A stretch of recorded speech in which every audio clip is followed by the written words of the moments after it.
ఈ పెద్ద అధికారి యేసు ప్రభుని భోజనానికి పిలవటంతో పాటు చుట్టుపక్కల అధికారులని, స్నేహితుల్ని, ఫ్రెండ్స్ని కూడా భోజనానికి పిలిచాడు. ఆ రోజు యేసు ప్రభు ఇంటికి వచ్చిన రోజున వాళ్ళందరినీ రమ్మన్నాడు. ఎక్కడికి? అధికారి దేవుణ్ణి ఎక్కడికి పిలిచాడు? యేసయ్యని. అందరూ చెప్పండి. ఒకసారి ఓ పాస్టర్ గారిని, ఓ పెద్ద వ్యాపారవేత్త భోజనానికి పిలిచాడు. భోజనం అంతా అయిపోయిన తర్వాత, విన్నారా అందరూ? భోజనం అంతా అయిపోయిన తర్వాత ఆయన 5 స్టేర్ల బిల్డింగ్ పైకి తీసుకెళ్ళాడు. ఎవరిని? పాస్టర్ గారిని తీసుకెళ్ళి చెప్తున్నాడు, అయ్యా, నేను ఈ పట్టణంలో అడుగుపెట్టినప్పుడు చిల్లి గవ్వ లేదు, కాలినడకతో తిరిగా. అయితే ఈ తూర్పు పక్కన చూడండి, ఈ తూర్పు పక్కన పొలాలన్నీ నావే, ఈ కంటికి కనపడుతున్న పొలాలన్నీ నావే. ఇటు చూడండి, దక్షిణ పక్క చూడండి, ఇటు చూస్తే ఇటు కనపడుతున్న ఫ్యాక్టరీలన్నీ నావే. ఇటు నువ్వు చూస్తున్న తోటలన్నీ నావే. ఇదిగో నా బిల్డింగ్ వెనకాల పనుడు పక్కన ఉన్న ఆ గనులు, ఆ యొక్క ఆ ఫ్యాక్టరీలు, ఆ గనులు, ఆ రా మెటీరియల్ మొత్తం నాదే. నేను నా కనుచూపు మేరలో మొత్తం నావే. ఆ మధ్యలో నేనేం కట్టుకున్నాను? బిల్డింగ్ కట్టుకున్నాను అని పాస్టర్ గారికి చెప్తున్నాడు. ఈ వ్యాపారవేత్త బాగా సంపాదించాడు, వేల కోట్లు సంపాదించాడు. పాస్టర్ గారిని భోజనానికి పిలిచి మంచి భోజనం పెట్టి తన ఆస్తినంతా చూపిస్తున్నాడు, తన ఐశ్వర్యానంతా చూపిస్తున్నాడు, తను సంపాదించిన సంపాదన అంతా చూపిస్తున్నాడు. పాస్టర్ గారు మెచ్చుకుంటాడేమో, అవునండి, దేవుడిని మిమ్మల్ని బాగా ఆశీర్వదించాడండి, మీరు దేవుని చేత కృప పొందిన వాళ్ళండి అని అంటాడేమోనని ఆయన దైవజనుడు ఆ మాట అంటే సంతోషపడదామని. దైవజనుడు ఆ మాట అంటే, అయితే పాస్టర్ గారు అన్నారు, అయ్యా, ఈ తూర్పు పక్కన కనబడేవన్నీ మీవేనా? మావేనండి. దక్షిణ పక్కన కనపడే ఫ్యాక్టరీలన్నీ మీవేనా? మావేనండి. ఇటు పక్క కనబడిన తోటలన్నీ మీవేనా? అయ్యా, మాయేనండి పాస్టర్ గారు. మరి వెనక పక్కన కనపడుతున్న ఆ రా మెటీరియల్, ఆ ముడుపు గనులన్నీ నీయేనా? అయ్యా, నాయనయ్యా. ఆహా, నలుదిక్కులా ఏం చేసుకున్నావు? నువ్వు సంపాదించావు. మంచిదండి, మీరు చాలా బాగా సంపాదించారు. అయితే నాకు ఒక ప్రశ్న అండి, నాకు ఒక డౌట్ అండి అన్నాడు పాస్టర్ గారు. అదేమిటో చెప్పండి పాస్టర్ గారు. మీరు చెప్పాలే కానీ నేను వెంటనే మీకు నేను చెప్పేస్తానుగా అన్నాడు వ్యాపారవేత్త. అయ్యా, తూర్పు పక్కన సంపాదించారు, దక్షిణ పక్కన సంపాదించారు, పనోటి పక్కన సంపాదించారు, ఉత్తర పక్కన సంపాదించారు, నలుదిక్కులా సంపాదించారు. మరి ఆ పైన ఏమైనా సంపాదించారా అన్నాడట. అవునాడు, ఈ పైన ఏమన్నా సంపాదించారా అన్నాడట. పైన సంపాదించడం ఏంటి పాస్టర్ గారు? అవునండి, నేను అన్నది కరెక్టే. నువ్వు తూర్పు పక్కన సంపాదించావు, పన్నెండు పక్కన సంపాదించావు, దక్షిణ పక్కన సంపాదించావు, ఉత్తర పక్కన సంపాదించావు, నలుదిక్కులా సంపాదించావు. కానీ ఇవన్నీ నువ్వు చనిపోయినప్పుడు వాటన్నిటి నువ్వేం చేయాలి? విడిచిపెట్టాలి. మరి విడిచిపెట్టి నువ్వు ఆ పైకి వెళ్ళే ఆ స్థలములో నీవు ఏమైనా సంపాదించుకున్నావా? ఆమేన్. మనం ఈ లోకంలో సంపాదన కోసం పరుగు పెడతాం, తప్పేం కాదు. దేవుడు కూడా సంపాదించుకుని సంతోషంగా ఉండమనే కోరుకుంటున్నాడు. ఆయన నువ్వు అన్ని విషయాలు ఆశీర్వదించబడాలనే కోరుకుంటున్నాడు. ఏ విషయంలో నువ్వు కొదువుగా ఉండటం దేవుడికి ఇష్టం లేదు. అయితే నీ సంపాదన పోరాటంలో, ఆరాటంలో, ఆ పరుగులో అసలైన గురి మర్చిపోయి ఈ లోకమే స్థిరమని, ఈ లోకంలోనే ఎల్లకాలం ఉంటామని, ఈ లోకమే మనకు స్వాస్థ్యమని చాలామంది అంతా తెలిసిన భ్రమలో పడి సాగుతూ ఉన్నారు. ఈ లోకం శాశ్వతం కాదు. ఈ లోకంలో ఎక్కువ కాలం ఉండవు. 70, 80 అంతకు మించున్న ఆయాసం, దుఃఖమే. ఏదో ఒక రోజున మనం భూమిని విడిచి వెళ్ళాల్సిందే. మరి వెళ్ళవలసిన నువ్వు ఈ భూమిని ఎంత సంపాదించినా ఈ భూమిలో అంత విడిచిపెట్టాలిగా. మరి నువ్వు వెళ్ళే ఆ పరలోకంలో, నువ్వు వెళ్ళే ఆ స్థలంలో నీవు ఏమైనా సంపాదించావా? Amen, praise the Lord. ఇక్కడ కూర్చున్న నువ్వు కూడా ఏమైనా పైన సంపాదించుకున్నావా? ఆ పై స్థలంలో నీకేమైనా ఉందా? ఇక్కడ ఇల్లు సంపాదించావు, పిల్లలకు పెళ్లి చేసావు, కాసు బంగారం కొన్నావో, 10 ఎకరాల భూమి కొన్నావో, ఎద్దులు కొన్నావో, పొలాలు దున్నావో, మొత్తం మీద ఎన్నైనా సంపాదించుండొచ్చు, మంచిది. కానీ ఈ భూ సంబంధమైన ఆశీర్వాదం కొద్ది కాలం నిన్ను విడిచిపెడుతుందని, ఆ తర్వాత నువ్వు వెళ్ళే స్థలంలో ఒక స్థలం ఉందని, ఆ స్థలంలో నువ్వు నిలవటానికి ఏమైనా సంపాదించావా? ప్రియమైన దేవుని పిల్లలారా, ఈ శ్రేష్టమైన సమయంలో పరిశుద్ధాత్మ దేవుడు చెప్తున్నాడు, విను. అక్కడ నువ్వు సంపాదించాలంటే ఇక్కడ ఉండగానే అక్కడ నువ్వు సంపాదించుకోవాలి. భూమి మీద ఉండగానే అక్కడ నువ్వు, ఇక్కడి నుంచి అమెరికాకి వెళ్ళాలంటే అమెరికా వెళ్ళిన తర్వాత వీసా తెచ్చుకుంటావా? ఇక్కడ తెచ్చుకుంటావా? ఎక్కడుండగానే వీసా తెచ్చుకుంటావు, ఎక్కడుండగానే పాస్పోర్ట్ సంపాదించుకుంటావు. అవి ఉంటేనే అక్కడికి వెళ్ళటానికి వీలవుతుంది. మరి నువ్వు ఎక్కడుండగానే ఆ పరలోక పట్టణానికి వెళ్ళటానికి టికెట్ తీసుకోవాలిగా. అంటే మారు మనసు పొంది బాప్తీసం తీసుకోవాలిగా. చాలామంది ఏమంటారు తెలుసా?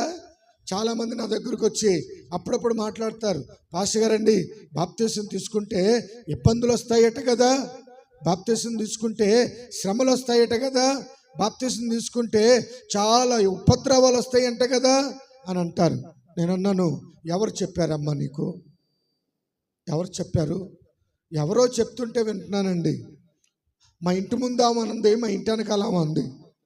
నేను అన్నాను, ప్రభు అంటున్నాడు, నమ్మి బాప్తీసం తీసుకున్నవాడు రక్షింపబడుననుంది. శిక్ష పొందడు అతను, అతనికి శ్రమలు రావు, అతడు రక్షింపబడును. ఆమేన్. మరి భూలోకంలో ఉండగా ఏం సంపాదించుకుంటున్నావు? నువ్వు ఆ పరలోకంలో సంపాదించుకోవడానికి ప్రయత్నం చేయి. ఆ పరలోకంలో ఒక స్థలం సంపాదించుకోవాలి. అంటే ఇక్కడ మారు మనసు పొంది బాప్తీసం తీసుకుంటే ఆ పరలోక జీవ గ్రంథంలో నీ పేరు నమోదు చేయబడుతుంది, నీ పేరు రాయబడుతుంది. ఒకవేళ నువ్వు మారు మనసు పొంది బాప్తీసం తీసుకోకపోతే నష్టం నాకు కాదు, ఈ లోకంలో ఉన్న ఎవరికి కాదు, నీకే నష్టం.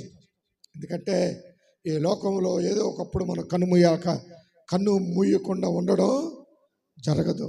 ఏదో రోజున కన్ను మూస్తాం. అయితే అక్కడ నీకు ఒక స్థలం సంపాదించుకోవాలి. అయితే ఈ పెద్ద అధికారి యేసు ప్రభుని భోజనానికి పిలిచాడు. భోజనానికి చాలామంది వచ్చారు, చాలామంది అధికారులు వచ్చారు. అయితే యేసు ప్రభు అనేక రోగులను స్వస్థపరుస్తున్నాడని, వ్యాధుల్ని బాగు చేస్తున్నాడని, దయ్యాలను వెళ్ళగొడుతున్నాడని, కుటుంబాలకి మేలు చేస్తున్నాడని గ్రహించిన కొంతమంది ఒకసారి ఏం చేశారంటే, ఇతను దయ్యాలు వెళ్ళగొడతాడట, రోగులు స్వస్థపరుస్తాడంట, ఇవాళ ఇతని సంగతి చూద్దాం అనుకుని ఆ ఊళ్ళో ఒక ఎన్నో సంవత్సరాలు బట్టి, ఒక 10-20 సంవత్సరాలు బట్టి రోగిష్ఠుడిని ఒకరిని పట్టుకున్నారు. ఎవరిని చెప్పరేంటండి? వాడుకున్న రోగం ఏంటి తెలుసా? వాపు రోగం. ఏ రోగం అండి? వాపు రోగం. వాళ్ళంతా వాసిపోతుంది, అరికాల నుంచి నన్నెత్తి వరకు వాసిపోతాడు. అది ఎంతమంది డాక్టర్లు చూపించినా, ఎన్ని హాస్పిటల్కి వెళ్ళినా ఆ రోగం తగ్గల. ఆ రోగం ఏంటండి? వాపు రోగం. వాళ్ళంతా వాసిపోతుంది. 20 సంవత్సరాలు బట్టి ఆ ఊళ్ళోనే ఉంటున్నాడు. దేవుడట స్వస్థపరుస్తాడట, యేసంట స్వస్థపరుస్తాడంట, చూద్దాం అని కొంతమంది గిట్టని వాళ్ళు యేసును పరీక్షించాలని ఏం చేశారంటే ఆ వాపు రోగం ఉన్నోడి దగ్గరికి వెళ్ళారు. అరే నీతో పనుంది రారా అన్నారు. నాకు ఖాళీ లేదండి, నేను నడవలేనండి బాబు, 4 అడుగులు వేస్తే నాకు ఆయాసం వస్తుందని అంటాడు. వీడు ఉంటాడు ఇతను. అరే నాకు ఆయాసం రా, నేను నడవలేనురా అంటాడు. కాదురా ఇంటికి రా అంటారు. మేము రావురంటే ఆ 10 మంది పట్టుకొని లాక్కెళ్తున్నారు. అరే ఎక్కడ తీసుకెళ్తున్నారు రా, తర్వాత చెప్తాం రా అని వాడి ప్రమేయం లేకుండా వేసుకెళ్ళి ఏం చేశారు? లాక్కెళ్ళి యేసు ప్రభు భోజనానికి వస్తున్నాడంటే ఈ ఇంటికి ఇతనికి చెప్పట్లా, వాళ్ళు అనుకుంటున్నారు భోజనానికి వస్తాడట అని. యేసు ప్రభు ఇక్కడ భోజనం చేస్తాడు అనుకుందాం. ఇది ఇక్కడ కూర్చుని భోజనం చేస్తాడు అనుకున్నాం. ఖచ్చితంగా యేసు ప్రభు ఎక్కడైతే భోజనం చేస్తాడో ఆయనకి ఎదురుగా కూర్చోబెట్టారు. ఎవరిని? వాపు రోగం ఉన్నవాడిని ఎక్కడ కూర్చోబెట్టారు? యేసయ్యకు ఎదురుగా కూర్చోబెట్టారు. మీరు గమనించండి, ఒకసారి మీరు కూడా ఆగి ఆలోచించండి. భోజనానికి పిలిచిన అతిథులకి ఎదురుగా రోగిష్ఠులు కూర్చోబెడతారండి? మాట్లాడరేంటండి మీరు? కూర్చోబెడతారా? కొంతమంది పిల్లలు కూడా లే పక్కన ఆ గదిలోకి వెళ్ళు అంటారు. అంటే అతిథులు భోజనం చేసేటప్పుడు పిల్లలు అలా చూస్తారేమో, ఆ దగ్గరికి వెళ్తారేమో, డిస్టర్బెన్స్ అవుతుందేమోనని పిల్లలను కూడా ఏం చేయనివ్వరు, దగ్గరికి రానివ్వరు. అది కదా సంప్రదాయం. అయితే ఏం చేశారు? యేసు ప్రభు ఇక్కడ భోజనం చేస్తున్నాడని తెలుసుకుని ఆయనకి ఎదుటుగా కూర్చోబెట్టారు. కూర్చోబెట్టి ఏమనుకుంటున్నారు తెలుసా? చూద్దాం ఏమి స్వస్థపరుస్తాడో ఈయన, చూద్దాం ఎలా బాగు చేస్తాడో చూద్దాం. అయినా 20 సంవత్సరాలు బట్టి వీడి రోగం మన ఊరందరికీ తెలుసు. మన ఊరికే కాదు, పక్కూరికి కూడా తెలుసు. వీడు ఎలా బాగుపడతాడో చూద్దామని అక్కడ ఉన్న వాళ్ళందరూ యేసు ప్రభుకి ఎదురుగా కూర్చోబెట్టి ఆయన భోజనం చేయడానికి బల్ల ఎదురుగా కూర్చోబెట్టాడు. వాడేం చేస్తున్నాడు? వాడు రోగిష్ఠుడు కదండి. ఏమండి, ఆయన ఎవరు? రోగిష్ఠుడుగా. అప్పటికే బడా 10 మంది పట్టుకుని ఏం చేశారు? లాక్కొచ్చారుగా. వాడు అక్కడ కూర్చుని అన్నాడు అని ఏం చేస్తున్నాడు? ఆయాసపడిపోతున్నాడు. వాడుకున్నదే వాపురాగం. ఆ వాపురాగంలో ఏమొస్తుంది? ఆయాసం వస్తుంది. తట్టుకోలేకపోతున్నాడు. కూర్చున్నా తట్టుకోలేకపోతున్నాడు. ఆయాసం ఎక్కువై ఓకే రొప్పుతున్నాడు. అరే ఆయాసం వస్తుందిరా, కొంచెం ఆ ఫ్యాన్ ఏంటిరా, కొంచెం గాలి పెట్టండిరా. అరే నాకు ఏమైనా మందు వెళ్ళి తీసానంటే ఆగాగు. ఆ యేసు ప్రభు వస్తాడంట, నిన్ను స్వస్థపరుస్తాడు లేదా మేము ఈ రోజున చూడాలి. ఆమేన్.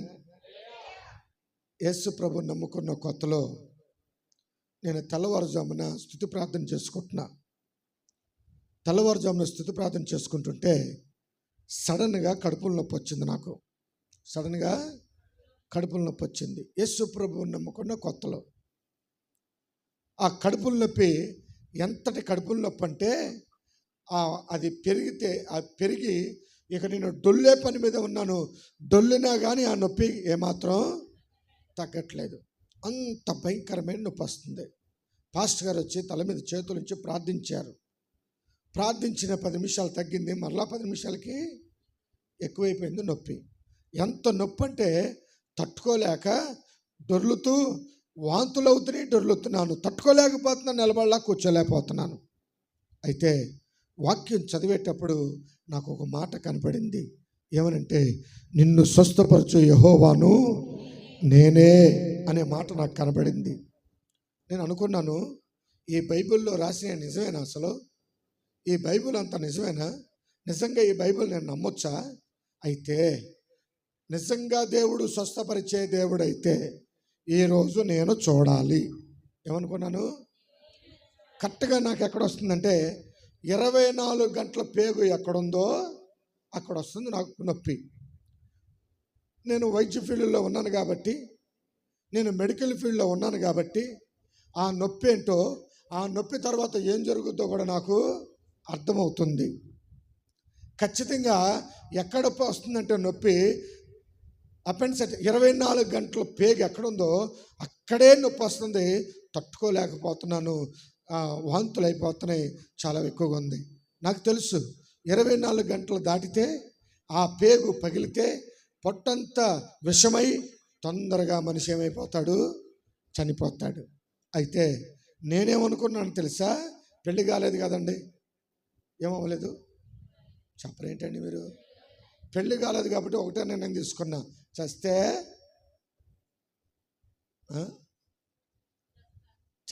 చద్దాం. అసలు బైబిల్లో ఉన్న మాటలు నిజమా కాదో నేను తెలుసుకోవాలి. అంటే పెళ్ళైన తర్వాత చావటం ఇష్టం లేదని అనమాకండి. స్తోత్రం. హల్లెలూయా. నా దేవుడు ఎప్పుడు పిలిచినా అప్పుడు వెళ్ళిపోవటానికి సిద్ధంగా ఉన్నాం. దేవునికి స్తోత్రం. ఎందుకంటే ఈ లోకం కొద్ది కాలమే, మనందరికీ తెలుసు కదండి కదా. ఈ మనం చనిపోయిన తర్వాత బంధాలు ఉంటాయా? నువ్వు చనిపోయిన నీ నాసిక రంధ్రములో ఊపిరినంత వరకే అక్కైనా, చెల్లైనా, భార్య అయినా, భర్త అయినా, ఆ ఊపిరి కాస్త పోతే అసలు బంధాలే లేవు కదండి, బంధుత్వమే లేదు కదండి. ఒక క్షణమైనా ఉంచుతారండి మనని? అమ్మో, ఈయన 10 ఎకరాలు సంపాదించిన పెద్ద ఆసామి, ఈయన ఊరంతటికి మేలు చేశాడు, అన్నదానం చేశాడు, భూదానం చేశాడు, గోదానం చేశాడు, 4 రోజులు ఉంచుదాం అంటే ఊరుకుంటారా? మాట్లాడరేంటండి? అర్జెంటుగా తీసి పడేయాలి. ఆమెన్. అయితే నొప్పి ఎక్కువైపోతుంది. నాకు తెలుసు 24 గంటలు దాటితే నా ప్రాణానికి ప్రమాదం ఉందని. అయితే ఒకటి అనుకున్నాను, బైబిల్లో రాయబడినవి నిజమో కాదో ఈరోజు నేను తెలుసుకోవాలి. యేసయ్య స్వస్థపరిచే దేవుడో కాదో నేను తెలుసుకోవాలి అనుకుని ఒక్క మందు బిళ్ళ కూడా వేసుకోలేదు. తెలుసుకుందామని. ఏం చేద్దామని? ఆయన స్వస్థపరిచే దేవుడో కాదో తెలుసుకుందామని ఒక్క మందు బిళ్ళ కూడా వేసుకో. నాకు తెలుసు ఏ మందు బిళ్ళ వేసుకుంటే కడుపుల నొప్పి తగ్గుద్దు. అయినా నేను మందు బిళ్ళ వేసుకోవాలా? ఒక్క మందు బిళ్ళ వేసుకుంటా, దేవుడు స్వస్థపరుస్తాడో లేదో చూడాలి. అయితే గమనించండి, 12 గంటల వరకు ఆ నొప్పితో బాధపడ్డాను. 12 గంటల కొద్దిగా తగ్గింది. మరలా 3 గంటల కంచి మళ్ళా నిదానంగా నొప్పి ప్రారంభమైంది. ఈ లోపల ఒక పెద్ద పాస్టర్ గారు జంక్షను పెద్ద మీటింగ్ పెట్టారు. ఆయన ప్రార్థిస్తే కుంటివారు నడుస్తున్నారని, మగవాళ్ళు మాట్లాడుతున్నారని, గుడ్డివారు చూస్తున్నారని ఆ పాంప్లెట్లు సువార్తలో చాటింపు వహించారు. నేను అక్కడికి బయలుదేరాను. ఆ దైవజనుడు చూడాలి, ఆయన ప్రార్థిస్తుండగా నేను స్వస్థత పొందుకోవాలి అనుకుని నేను బయలుదేరి వెళ్తున్నాను. లోన ఉందండి. ఆ లోన మీద నేను ఇంకొక ఇద్దరం కలిసి, ముగ్గురు కలిసి ఆ లోన మీద బయలుదేరాము. నూజివీడు నుంచి జంక్షన్కి బయలుదేరి వెళ్తున్నాం. ఖచ్చితంగా గొల్లపల్లి తెలుసా మీకు? తెలుసండి? జంక్షన్కి గొల్లపల్లినా గొల్లపూడా? గొల్లపల్లి. మీర్జాపురం, గొల్లపల్లి తెలుసు కదండి. తెలవదా? తెలుసులండి. తెలవకపోతే సర్లేండి. జంక్షన్కి మధ్యలో గొల్లపల్లి ఉంది. ఆ గొల్లపల్లి దగ్గరికి రాగానే మరలా నాకు నొప్పి ఉదయకాలంలో ఎలా వచ్చిందో అలాగే విపరీతమైన నొప్పి వచ్చేసింది. బండి మీద నొప్పి వస్తే కూర్చోలేను కదండి, పడిపోయి డొల్లటమే కదా. అయితే ఆ పక్కన ఒక చెట్టు ఉంటే ఆ చింత చెట్టు కింద నన్ను పడుకోబెట్టారు. కొట్టుకులాడుతున్నాను. అదంతా దుమ్ము లెగిసిపోతుంది. విపరీతమైన నొప్పితో కొట్టుకులాడుతున్నాను. అయితే అక్కడ ఉన్న వాళ్ళందరూ ఆగి ఏంటి బాబు అంటున్నారు. అయ్యా, కడుపులు నొప్పి అండి, ఇక్కడ హాస్పిటల్ ఉంది, తీసుకెళ్తారా? అక్కడ మంచి డాక్టర్ గారు తీసుకెళ్తారా అని చెప్తున్నారు. నిదానంగా అన్నాను, మీరిద్దరూ నన్ను మధ్యలో పెట్టుకుని గట్టిగా పట్టుకుని మందిరానికి తీసుకెళ్ళండి అన్నా. ఏమన్నాను? మందిరానికి తీసుకెళ్ళండి, అక్కడ పాస్టర్ గారు ఉంటారు, పాస్టర్ గారితో ప్రార్థన చేయించుకుంటారన్నాను. సరేనని వాళ్ళిద్దరూ నన్ను గట్టిగా పట్టుకుని మందిరానికి తీసుకెళ్లారు. దేవునికి స్తోత్ర. హల్లెలూయా. గట్టిగా ఒకసారి స్తోత్రాలు చెప్పుదాం. అయితే ఆ మందిరానికి తీసుకెళ్తే నా అదృష్టం ఏంటి తెలుసా? పాస్టర్ గారు లేరు. ఎవరు లేరు? చెప్పరేంటండి? పాస్టర్ గారు ఉన్నారు. అయ్యా ఏంటయ్యా అన్నారు. అయ్యా, కడుపులు నొప్పమ్మా. అయ్యో, పాస్టర్ గారు ఇప్పుడే బయటికి వెళ్ళారుగా, సాపిచ్చి మందిరంలో పడుకోబెట్టండి అన్నారు. సాపిచ్చి ఏం చేశారు? చాప తీసుకొచ్చి మందిరంలో పడుకోబెట్టి వాళ్ళు బయటకు వచ్చి మాట్లాడుకుంటున్నారు పాస్టర్ గారితోనూ అక్కడ ఉన్న సేవకులతో. నన్ను ఎక్కడ పెట్టారు? మందిరంలో పెట్టారు. మందిరంలో నిండా వాక్యాలు ఉన్నాయి. ఇక్కడ కూడా వాక్యాలు రాపించాలి. దానికి స్తోత్రం. మీరు కూడా ప్రార్థన చేయండి. ఏం చేయాలి? మందిరం నిండా వాక్యాలు రాయించాలి. అయితే మందిరంలో పడుకుని తట్టుకోలేకపోతున్నాను. కళ్ళం నీళ్లు కారిపోతున్నాయి.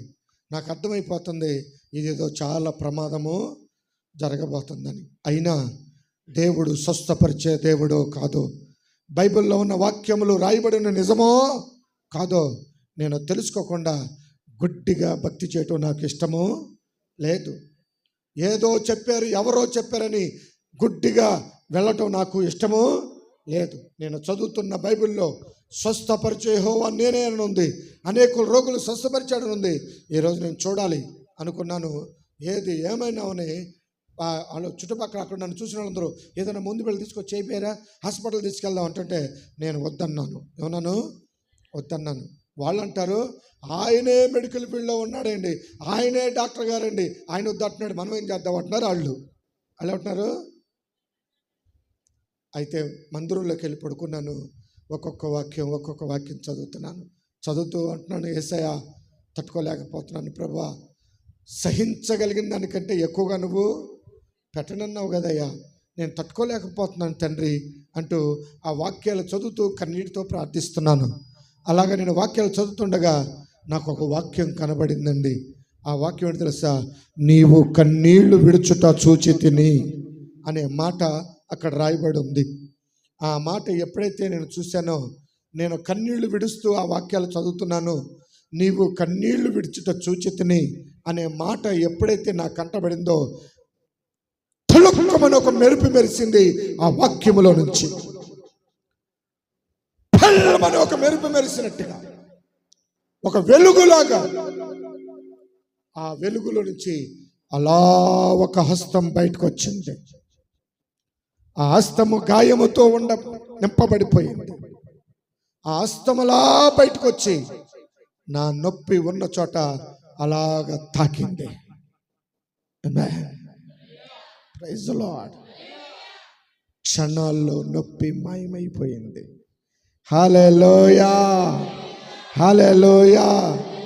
వైద్య శాస్త్రము గ్రహించలేని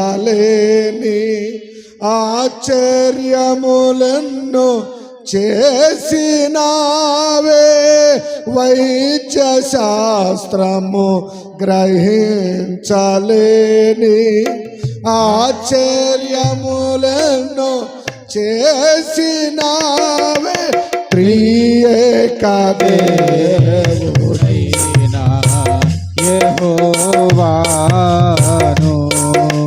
కెరూబులు సెరాఫులు నిత్యము ఆరాధించుదురు. పరిశుద్ధుడు అతి పరిశుద్ధుడు అని గాన ప్రతిగానములు చేయుచుందురు. పరిశుద్ధుడు అతి పరిశుద్ధుడు అని గాన ప్రతిగానములు చేయుచుందురు. త్రియేక దేవుడైన యెహోవాను నా స్థితిని మార్చిన స్తుతులతో హృదయము పొంగి పొర్లెనే. నా స్థితిని మార్చిన స్తుతులతో నా హృదయము పొంగి పొర్లెనే. వైద్య శాస్త్రములు గ్రహించలేని ఆశ్చర్యములెన్నో చేసినావే, వైద్య శాస్త్రములు గ్రహించలేని ఆశ్చర్యములెన్నో చేసినావే, త్రియేక దేవుడైన యెహోవాను. హల్లెలూయా. చెప్పండి గట్టిగా. అది స్తోత్రం. గమనించండి, నూజివీడులో IIITలో పనిచేసే కుటుంబం ఉంది, మన సీమనోల్ తాలూకా. ఆమెకి ఎంతో కాలంగా ఏంటి సీమన్నది కీళ్ళవాతమును మంచం మీదే. వాళ్ళ ఆయన IIITలో పనిచేస్తాడు. ఆమెకి అన్నం వండి పెట్టేది ఆయనే, స్నానం చేపించేది ఆయనే, బాత్రూమ్ లెట్రిన్ కూడా తీసుకెళ్ళేది ఆయనే. కనీసం మంచం దిగి 2 అడుగులు కూడా వేయలేదు. మంచం దిగి 2 అడుగులు కూడా వేయలేదు. ఒక రోజున సీమోను మన జ్యోతి ఆమెను మందిరానికి తీసుకొచ్చారు. మందిరానికి తీసుకొస్తే చాలా లావు ఉండిపోయింది ఆ మనిషి. ఎంత ఉంది? చాలా లావు ఉండిపోయింది.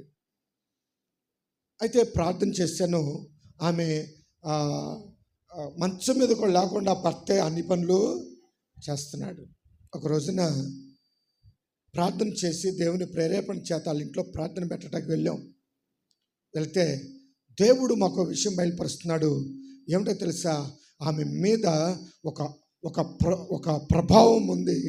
ఒక చీకటి, ఓ భయంకరమైన ఆమెను అలుముకుని ఉండగా ఆమె సర్వ శరీరము రోగంతో నింపబడిపోయి, విచిత్రమైన తెలుసా, బంధువులు స్నేహితులు అందరూ వచ్చి ఇవాళ రేపు చచ్చిపోతుంది అనుకుని అందరూ వచ్చి చూసి వెళ్ళటం జరుగుతుంది. అందరూ వచ్చి ఏం చేస్తున్నారు? చూసి వెళ్ళటం కూడా జరిగింది. విచిత్రమైన తెలుసా, ఆ రోజు రాత్రి ఆ ఇంట్లో ప్రార్థన చేసి ఆమె మీద నూనెసి చేతులుంచి ప్రార్థన చేసి ఆమె జీవితంలో మంచం మీద ఉండి వేదన చెందుతున్న కుటుంబంలో ప్రార్థన చేస్తే అద్భుతం ఏంటి తెలుసా? ఆ మంచం మీద ఉన్న దేవుడు లేపి నిలబెట్టాడు. Praise the Lord, praise the Lord, hallelujah. ఎన్నో సంవత్సరాలు బట్టి పడుతున్న వేదన సంపూర్ణమైన స్వస్థత. అంత నూజివీడు నుంచి భార్యాభర్తలు ఇద్దరు ప్రతి ఆదివారం మన మందిరానికి వస్తారు. ఈసారి అడిగండి, చూపిస్తాను. స్తోత్రం, హల్లెలూయా, హల్లెలూయా. అంతలా ఉండాల్సిన మనిషి ఎలా అయిపోయింది? ఇప్పుడు తన భర్త తనకు చేసి పెట్టుకోవటమే కాదు, తన భర్తకి తన పిల్లలకు కూడా ఉదయం నుంచి సాయంకాలం దాకా ఎడతెరిపి లేకుండా పనిచేసి శక్తిని, బలాన్ని దేవుడు ఆమెకి ఇచ్చాడు. నా దేవుడు ఎవరో తెలుసా? వైద్య శాస్త్రం వల్ల కాకపోవచ్చు, నా దేవుడు ఆశ్చర్యమైన కార్యం జరిగించబోతా ఉన్నాడు. హల్లెలూయా, హల్లెలూయా. ఈ వాపు రోగం ఉన్నవాడిని ఎక్కడ కూర్చోబెట్టారు? చెప్పరేంటండి? యేసయ్యకి ఎదురుగా కూర్చోబెట్టారు. యేసు ప్రభు వచ్చాడు. వచ్చి భోజనపు బల్లగా ఆ పిలిచిన ఆయన, అయ్యా ఇక్కడ కూర్చోండి అయ్యా, భోజనం చేతురు కానీ అని ఆ భోజనాన్ని కూర్చుంటే ఎదురుగా ఎవరు ఉన్నారు? వాపు రోగం ఉన్న వ్యక్తి ఉన్నాడు. అంటే అతను ఆయాసపడిపోతున్నాడు. అయ్యా అయ్యా నేను చచ్చిపోతానయ్యా, నేను బతకలేనయ్యా, అయ్యా అయ్యా అయ్యా అయ్యా అంటే ఆయాసపడుతున్నాడు. ఒక్కళ్ళు కూడా అతని దగ్గరకు వచ్చి పర్వాలేదులే ఏమవుదులే అన్నవాళ్ళు లేరు. వాడు ఆయాసపడుతుంటే అలాగా చూస్తున్నారే తప్ప కొంచెం వేడి నీళ్ళు ఇద్దామని కానీ, కొంచెం మంచినీళ్ళు ఇద్దామని కానీ, కొద్దిగా వీపు రుద్దటం కానీ, ఎదురమ్మ రుద్దటం కానీ ఎవడో చేయట్లేదు. యేసు అతను చూశాడు, అక్కడున్న వాళ్ళందరినీ చూశాడు. యేసు పై రూపంలే కాదు, హృదయములో కూడా చూడగలిగిన దేవుడు. ఆమెన్, హల్లెలూయా. ఏం చూడగలిగిన వాడు?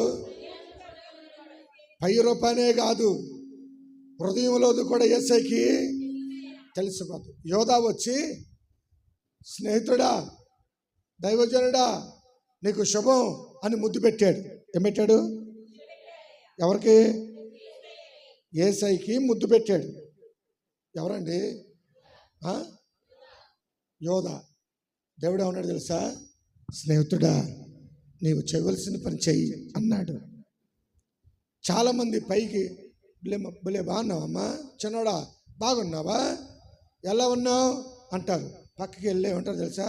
అమ్మో ఎంత ముచ్చుదో అది, ఎందుకు పనికిరాదు అది, దాని ముఖం చూసే ఎట్టుందో అంటారు. పైకి ఇక్కడ వచ్చామంటారు, బాగున్నావా బుల్లెమ్మ, బాగున్నావమ్మా, చిన్నోడా బాగున్నావా అంటారు పైకి. లోపలంతా కంపే. లోపలంతా ఏంటండి? కంపే. స్తోత్రం. ఎందుకండి లోపలంతా కంపు? ఎందుకు తీసేసుకునేదానికి? స్తోత్రం, ప్రైజ్ ది లార్డ్. డ్రైనేజీలు ఇంట్లో పెట్టుకుంటాము మనం. చెప్పరేంటండి? వేస్ట్ని బయటకు పంపి ఇట్లా మరి ఎందుకు పెట్టుకుంటావు? వాళ్ళ గురించి చెప్తావు, వీళ్ళ గురించి చెప్తావు. నీకు తెలుసా అటంట ఎట్టంట మొన్న వచ్చిందిగా మళ్ళీ వెళ్ళిపోయిందంట. లోకంలో ఉన్నవన్నీ నీకే కావాలి, నీ ఇంట్లో కుదురుండదు. నీ ఇంట్లో ఉండదు, కుదురుండదు. లోకంలో ఉన్నవన్నీ నువ్వే చెప్తావు, వాళ్ళ గురించి మాట్లాడతావు, వీళ్ళ గురించి మాట్లాడతావు. ఇంటి దగ్గరకు వస్తే అన్నీ పెంచాలి. ఎందుకు నీకు ఆ కంపు? ఎందుకు నీకు ఆ వేదన? ఎందుకు నీకు ఆ మనస్తత్వం? ఏం సంపాదిస్తావు దానివల్ల? ఏదైనా ఉంటే ముఖం ఎదట మాట్లాడు, లేకపోతే వదిలేసే. దేవునికి స్తోత్రం. చెప్పరేంటండి? అసూయ పాతాళం అంత లోతైందట. ఏంటది? చెప్పరేంటండి? తెల్ల చీర కట్టుకుంటే ఒప్పుకో, కొత్త కారు కొనుక్కుంటే ఒప్పుకో, చిన్న సైకిల్ కొనుక్కుంటే ఒప్పుకో. నీ సొమ్ము ఏదో పోయినట్టు, నీ దగ్గర ఏదో పోయినట్టు నువ్వు అట్లాగే ఉంటావు, వాళ్ళు అట్లాగే ఎదుగుతారు. స్తోత్ర. నేననే మాటలు జాగ్రత్తగా వినండి. నీకు నవ్వొస్తున్నాయేమో ఈ వాస్తవాలు. ఒక రోజున నేను మదన పడుతున్నాను, వ్యసన పడుతున్నాను. దేవుడిని నమ్ముకున్న వాళ్ళే బాగున్నారు. దేవుడిని నమ్ముకున్న వాళ్ళకి ఏం జరిగిందంట అని నేను వ్యసన పడుతున్నాను. నేను వ్యసన పెడితే ఆలోచిస్తుంటే ఎక్కడి నుంచి వచ్చాడో ఒక దైవజనుడు నా దగ్గరకు వచ్చాడు. ఆ ముఖం నాకు తెలియదు. వచ్చి, అయ్యా ఏమండి దేవుడు మీ దగ్గర పంపించాడండి అన్నాడు. ఏంటో చెప్పండి అయ్యగారు అన్నా. నువ్వు వ్యసన పడుతున్నావు అన్నాడు. ఏమన్నాడు? నేను వ్యసన పడుతున్న సంగతి ఎనికేం తెలుసు అనుకుని ఆశ్చర్యపడితే అంటాడు, కీర్తన 37 చదువుమన్నాడు. చదవండి. చెడ్డవారిని చూచి నీవు వ్యసన పడకో, దుష్కార్యములు చేయువారిని చూచి మత్సర పడకో. వారు గడ్డి వలనే త్వరగా ఎండిపోవుదురు, పచ్చని కూర వలనే వాడిపోవుదురు. అయిపోయిందా? అట్లా ఉందా? ఇంకొంచెం కిందకు వస్తే, తన మార్గమున వర్ధిల్లువాని చూసి అనే మాట ఉంటుంది. చదవండి. తన మార్గమున వర్ధిల్లువాని చూచి. వచ్చిన ఎన్నో వచ్చిన 7వ వచనం 37వ అధ్యాయము కీర్తన 7వ వచనంలో ఉంది. చదువు. తన మార్గమున వర్ధిల్లువాని చూచి. తన మార్గమున వర్ధిల్లువాని చూచి వ్యసన పడకము. నువ్వు వ్యసన పడకో. దురాలోచనలు నేర్చుకుని వారిని చూచి. దురాలోచనలు నెరవేర్చుకుని వారిని చూసి వ్యసన పడకము. వ్యసన పడకో. కోపము మాను. ఆగ్రహము విడిచిపెట్టుము. వ్యసన పడకము. అది కీడుకే కారణము. అవన్నీ కీడే. అవన్నీ ఏంటండి? చెప్పరేంటంటే బాబు, అవన్నీ కీడే. తాటాకి తీసి రేగేసుకుంటూ పోవుగా పొట్ట పళ్ళ అంటది నీకు. స్తోత్రం. హల్లెలూయా. ఎందుకో మరి నీకు ఆ బుద్ధి. దేవునికి స్తోత్రం. హల్లెలూయా. అదంతా నీ కీడు. అది నీకేంటి? కీడు. ఎవడి మార్గం వర్ధిల్లేవాడిని వర్ధిల్ల నీకెందుకు? దేవా నన్ను కూడా ఆశీర్వదించమని అడుగు. అప్పుడు దేవుడు నిన్ను ఏం చేస్తాడు? ఆశీర్వదిస్తాడు. Amen. Praise the Lord. Praise the Lord. ఆ రోగం, వాపు రోగం ఉన్నవాడు ఎక్కడ నిలబడ్డాడు? యేసు ప్రభు ఎదురుగా కూర్చోబెట్టారు. నా యేసు భోజనం చేయటం మానేసి ఏం చేశాడో తెలుసా? చదువుదాం. లూకా సువార్త 14వ అధ్యాయము 1వ వాక్యం నుంచి. లూకా సువార్త 14వ అధ్యాయం 1వ వాక్యం చదవండి. విశ్రాంతి దినమున ఆయన భోజనము చేయుటకు పరిసయ్యుల అధికారులు ఒకని ఇంటికి వెళ్ళినప్పుడు ఆయన ఏమి చేయునో అని వారు ఆయనను కనిపెట్టుచుండిరి. అప్పుడు జలోదర రోగము గల ఒకడు. జలోదర రోగం అంటే వాపు రోగం. ఏ రోగం అండి? జలోదర రోగము కలిగిన ఒకడు ఆయన ఎదుట ఉండెను. ఆయన ఎదుట ఉంచెను. యేసు విశ్రాంతి దినమున స్వస్థపరచుట న్యాయమా కాదా అని ధర్మశాస్త్ర ఉపదేశకులను పరిసయ్యులను అడుగగా వారోరుకుండిరి. అప్పుడు ఆయన జాగ్రత్తగా ఇప్పుడు వినండి. అప్పుడు ఆయన వారిని చేరదీసి. నోట్ చేసుకోండి, చాలా జాగ్రత్తగా వినండి. అతనికి నాన్న వాళ్ళు లేరు, పలకరించే వాళ్ళు లేరు, పట్టించుకునే వాళ్ళు లేరు. అతను వాపు రోగం కొన్ని సంవత్సరాలు బట్టి బాధిస్తూ ఉంది. అతను రోగం స్వస్థపరిచేవాళ్ళు లేరు. రోగం ఎక్కువ కాలం ఉంటే ఎవరు పట్టించుకుంటారండి? మీరు చెప్పండి, ఎవరైనా పట్టించుకుంటారా? అతనికి ఆస్తి ఉంటే, ఐశ్వర్యం ఉంటే దానివల్ల బతుకుతాడేమో కానీ నీకు ఎప్పుడున్న రోగమే కానీ అనరండి. అయితే అతను ఆదరించేవాళ్ళు లేరు, అతను కనికరించేవాళ్ళు లేరు. నా యేసే వెళ్ళి ఏంటి బాగుపడి అనొచ్చుగా, కానీ ఆయన ఏం చేశాడు తెలుసా? మొట్టమొదటగా అతనిని చేరదీశాను. చప్పట్లు కొట్టేసాను, మాయపరచుకుందాం గట్టిగా గట్టిగా గట్టిగా. హల్లెలూయా హల్లెలూయా. అతను ఏం చేశాడు? దేవుడు చేరదీశాడు. దేవునికి స్తోత్రం. ఒకవేళ ఈరోజు నీ పనులు నువ్వు చేసుకోలేక ఒకళ్ళ మీద ఆధారపడుతూ ఏ ఆశ లేకుండా జీవితంలో అనేక రకాలుగా వ్యసన పడుతూ రోగాల పాలై కుటుంబంలో కుంటుబడిపోయి అప్పులతో నలిగిపోతూ జీవితం అంతా శాపమై బ్రతుకు కష్టమై నీకు నువ్వే అనుకుంటున్నావేమో నేను చనిపోతే బాగుండు, ఏమిటి రోగాలు, ఏమిటి స్థితి, ఎందుకు ఈ అప్పులు, ఎందుకు ఈ కలిసి రాని అనుభవాలు అని ఒకవేళ నీ జీవితంలో నలిగిపోతుంటే నా యేసు ఈ రోజున నిన్ను చేరదీయబోతా ఉన్నాడు. నా యేసు నిన్ను చేర్చుకోబోతా ఉన్నాడు. నా యేసు తన హక్కును నిన్ను చేర్చుకోబోతా ఉన్నాడు. నీ జీవితంలో అద్భుతాలు జరగబోతా ఉన్నాయి. కృప విస్తరింపబడబోతా ఉంది. యేసు చేరదీసే దేవుడు. Praise the Lord, praise the lord.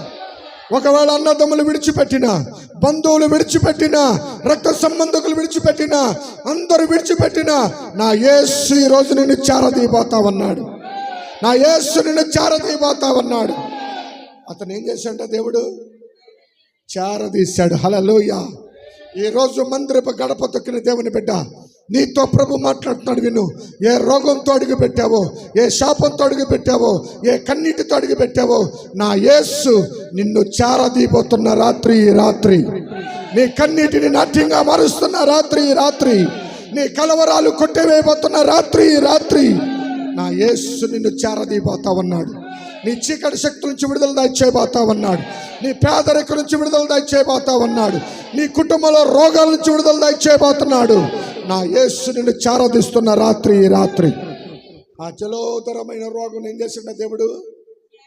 చేరదీసి. మీరు గమనించండి, నా యేసయ్య ప్రేమ ఎలాంటిది తెలుసా? వచ్చిన వాడిని స్వస్థపడితే పో వెళ్ళిపో అని పంపలా.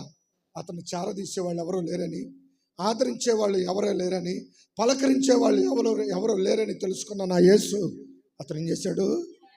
చేరదీసుకున్నాడు. నువ్వు కూడా అనుకుంటున్నావా ఈ ఊళ్ళో నేను ఒంటరివాడిని, ఈ గ్రామంలో నేను ఒంటరివాడిని, నాకంటూ ఎవరున్నారు, మేము చేస్తున్న పని ఫలిస్తుందా, మేము అనుకున్న పని జరుగుతుందా, నేను ఇల్లు కట్టుకోగలనా, నేను ఆ పిల్లలకి పెళ్లి చేయగలనా, అప్పులు తీర్చగలనా, కుటుంబం బాగు చేసుకోగలనా అని నువ్వంటే ఈ శుభవేళ, ఈ పునరుద్ధానపు దినాన నా ప్రభు నీతో నీతో నీతో సూటిగా మాట్లాడుతున్న మాట ఏంటి తెలుసా? నిన్ను నేను చేరదీయబోతా ఉన్నాను. చేరదీసిన దేవుడు ఏం చేశాడు? స్వస్థపరిచాడంట. అంటే స్వస్థపరచడం అంటే అర్థం ఏంటి తెలుసా? అతనికి ఏది కావాలో అది దయచేశాడు. ఏం కావాలో అది దయచేశాడు. గమనించండి, చేరదీసిన దేవుడు స్వస్థత అంటే దాని అర్థం ఏంటి తెలుసా? బాగు చేయుట. ఏంటండి? నీ పిల్లల్ని బాగు చేయాలో, నీ కుటుంబాన్ని బాగు చేయాలో, నీ వ్యాపారాన్ని బాగు చేయాలో, నీ వ్యవసాయాన్ని బాగు చేయాలో, నీ పిల్లల ఉద్యోగ విషయంలో బాగు చేయాలో, నీ యొక్క కుటుంబ పరిస్థితిని బాగు చేయాలో, తాగుబోతు భర్తను బాగు చేయాలో, కలిసిరాని అనుభవాలను బాగు చేయాలో చేరదీసిన దేవుడు రెండవదిగా నిన్ను బాగు చేయబోతా ఉన్నాడు. మూడవది ఏంటి తెలుసా? చేరదీసి స్వస్థపరిచి బాగు చేసి పంపివేసి నిన్ను శ్రేష్ఠుడిగా పంపబోతా ఉన్నాడు. హల్లెలూయా హల్లెలూయా. ఎంత ఆశ్చర్యం అండి. రోగుతుగా వచ్చాడు, అనామకుడిగా వచ్చాడు, వాపు రోగంతో వచ్చాడు, అందరూ లేని ఒంటరివాడిగా వచ్చాడు. కానీ వెళ్ళేటప్పుడు మాత్రం అన్ని ఆశీర్వాదాలు పొందుకొని బయలుదేరాడు. దేవునికి స్తోత్రం. నా యేసు నిన్ను దీవించబోతావన్నాడు. నీకు ఏది కావాలో అది ఇవ్వబోతావన్నాడు. నీ కుటుంబాన్ని కట్టబోతావన్నాడు.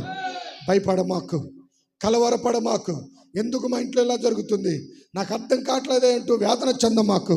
ఈ రాత్రి ఈ మాటలు నువ్వు వినగలిగితే, యేసు మాటల మీద నువ్వు చెవి పెట్టగలిగితే, ఈ మాటలు దేవుని మాటలను నమ్మగలిగితే, ఈ రాత్రి నుంచి దేవుడు నిన్ను చేరదీయబోతావన్నాడు. అంత మాత్రమే కాదు, చేరదీసిన దేవుడు నిన్ను బాగు చేయబోతావన్నాడు.